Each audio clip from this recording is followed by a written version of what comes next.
Y primeramente tengo que decir que es un honor, responsabilidad poder compartir la palabra. Y doy gracias al Consejo por habérmelo permitido. Llamados, como Iglesia de Andalucía, tenemos que entender que los tiempos están cambiando. Tenemos que entender que viene un tiempo nuevo.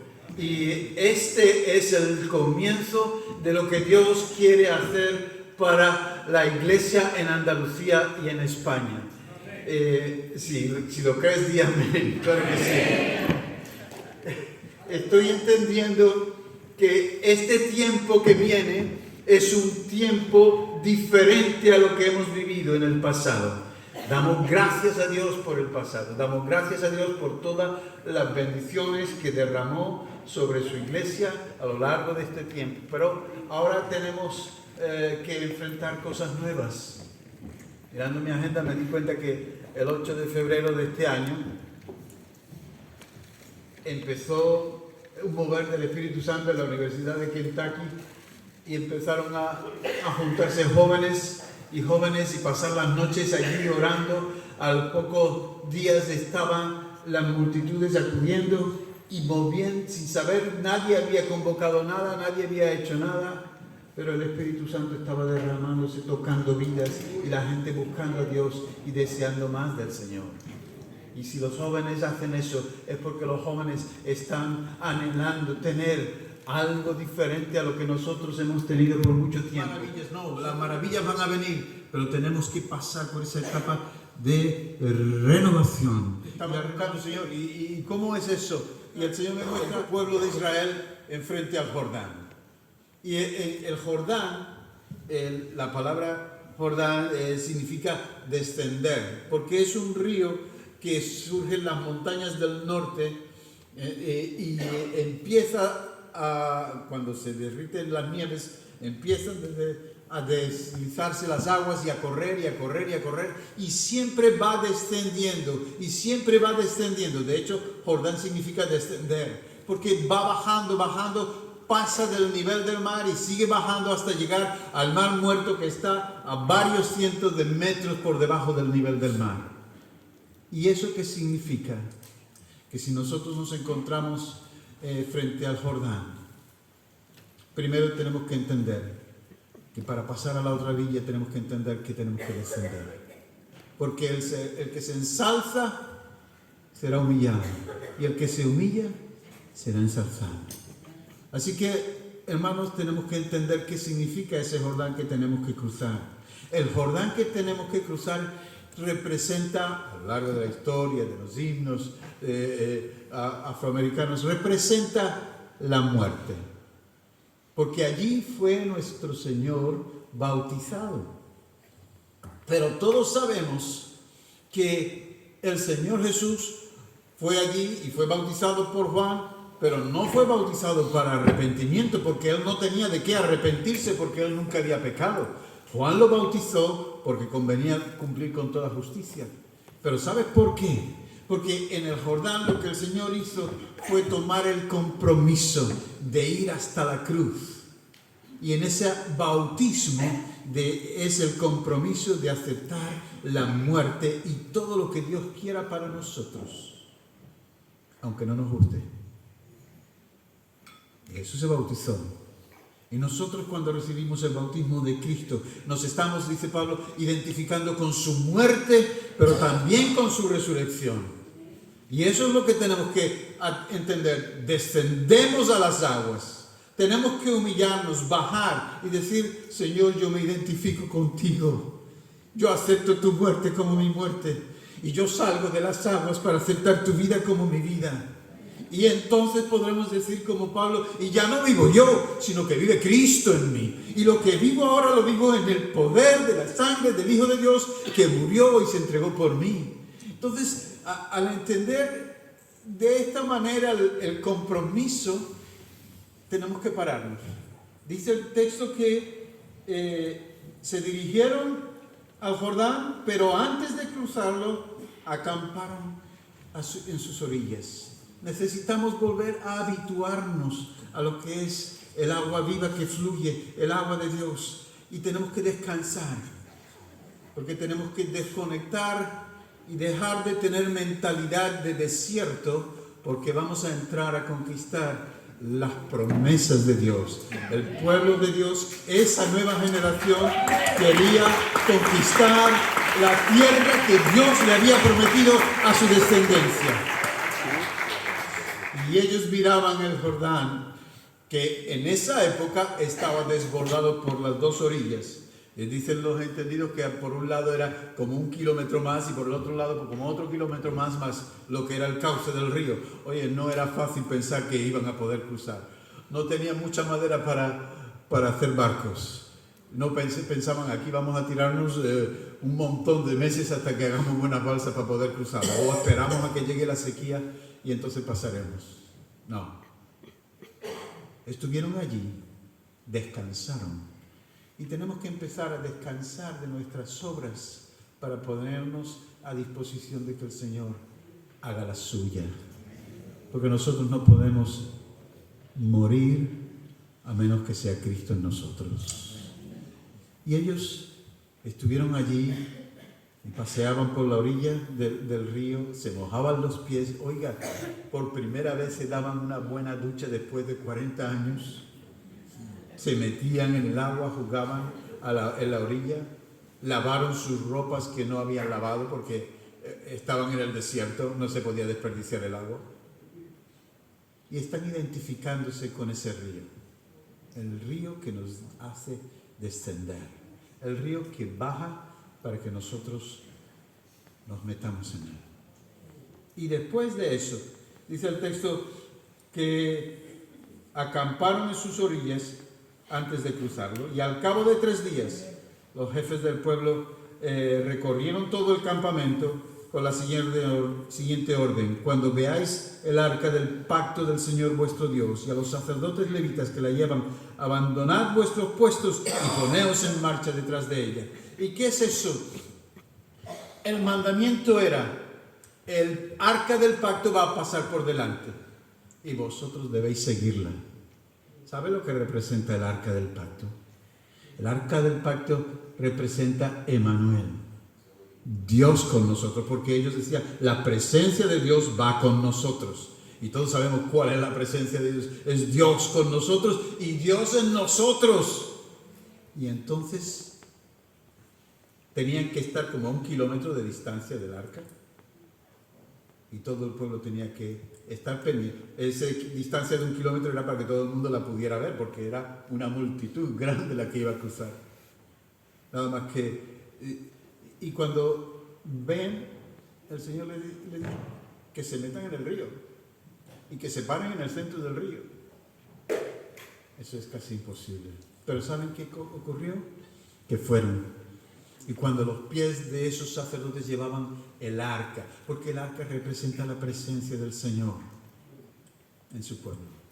En el capítulo 9 de Hebreos se nos habla de lo que era el arca. No voy a explicar mucho, pero el arca era una caja de madera de acacia, una madera bastante que no tenía nada de especial porque había que cepillarla mucho. Era la única madera que crece en el desierto, tenía muchos nudos, pero la cepillaron y así hicieron una caja, y esa caja la forraron por dentro, por fuera, por todas partes de oro. Lo cual nos habla de la doble naturaleza de Cristo, porque Él era divino y humano. Él es el Dios encarnado. Y ahí está las dos naturalezas. Y Hebreos dice que en la caja había varias cosas. Las tablas de Moisés, un cuenco con maná y la vara de Aarón que reverdeció. El cuenco de maná sabemos lo que representa, ¿verdad? El pan de vida, el verdadero pan del cielo.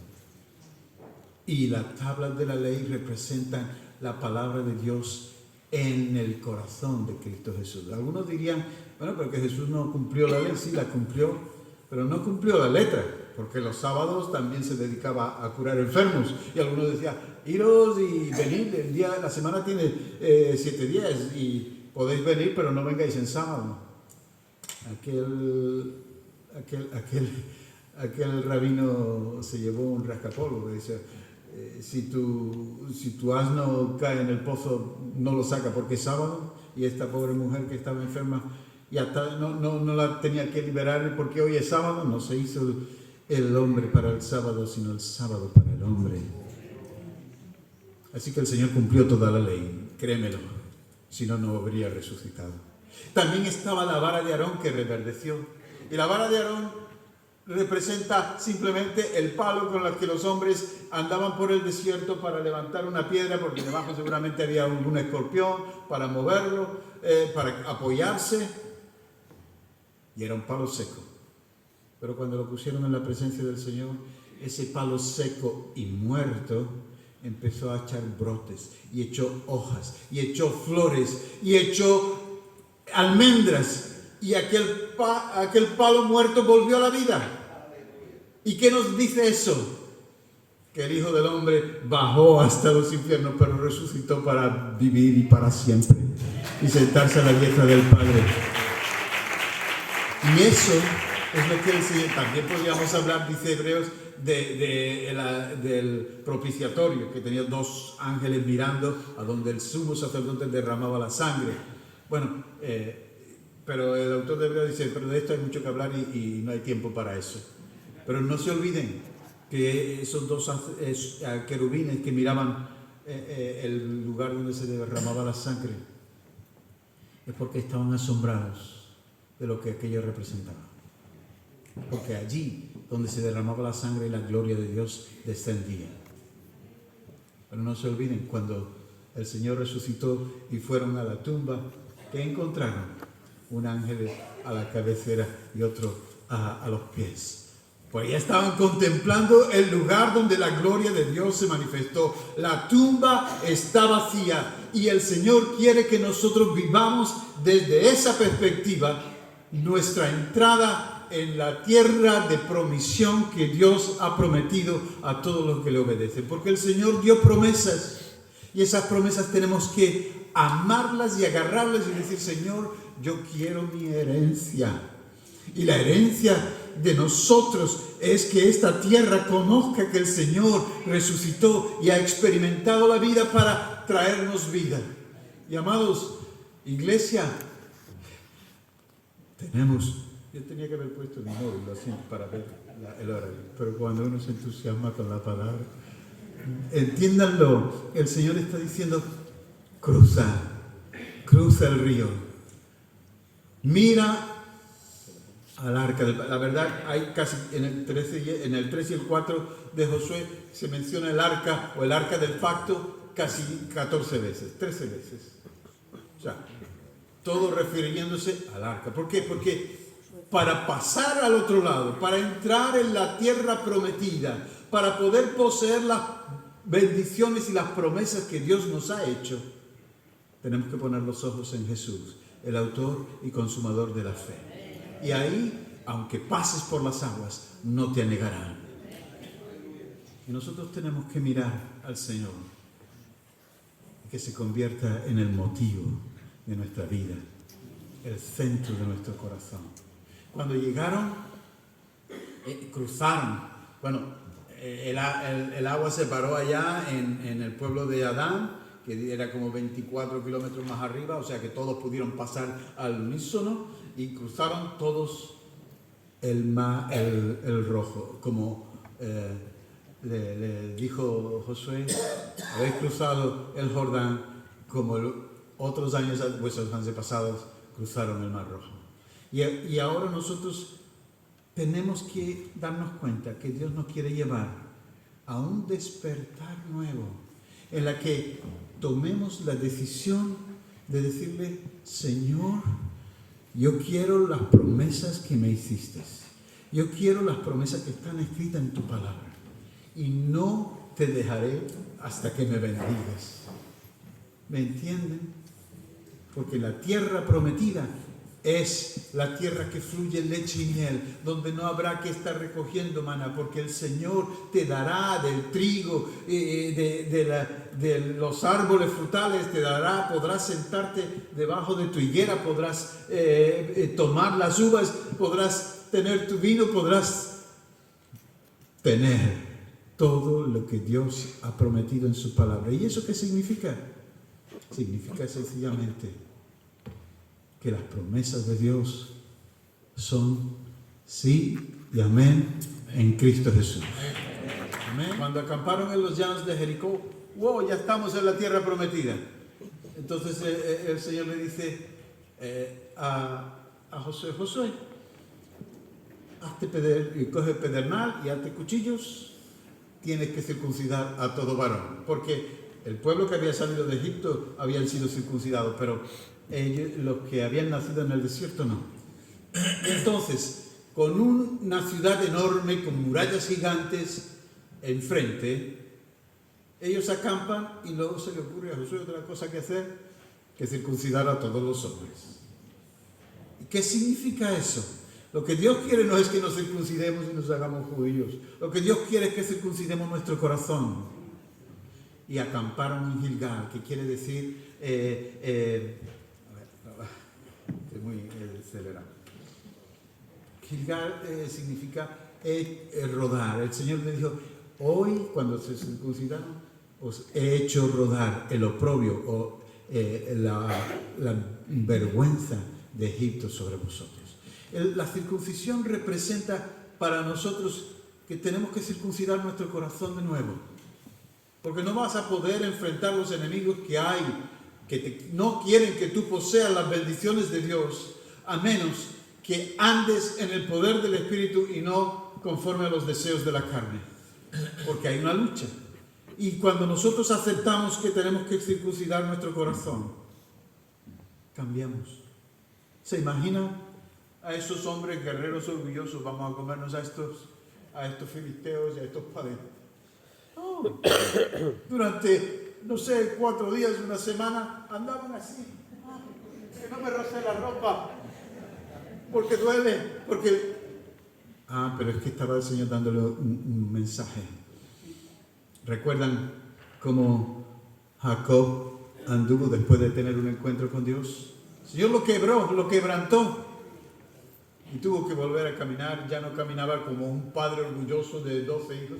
Caminaba como alguien que tiene que apoyarse en el bastón para seguir adelante. Y nosotros tenemos que entender que cuando el Señor nos circuncida y quita la vanagloria de la vida, los deseos de los ojos, quita de nosotros esas mentiras que nos hemos creído, ya no andamos con orgullo. Ya empezamos a decir, Señor, si tú quieres, Señor, si tú es tu voluntad, Señor, tengo enemigos, ayúdame. Estamos quebrantados. Cuando cruzamos el Jordán, nos identificamos con su muerte. Cuando salimos del Jordán, nos identificamos con su resurrección. Pero la vida de resurrección no es una vida de hombres y mujeres orgullosos, es la vida de hombres y mujeres quebrantados. Porque se me han identificado con el varón de dolores que fue experimentado en quebranto. Cuando nosotros empezamos a mejorar, entonces, ¿sabe qué ocurrió? Dice, ahora es el día 14, vamos a celebrar la Pascua. De aquí en adelante vais a ver la gracia de Dios descendiendo sobre Andalucía de una manera diferente. Porque hay gente aquí que está decidida a cruzar al otro lado y decir, yo quiero aquello que me pertenece por herencia. El Señor les bendiga.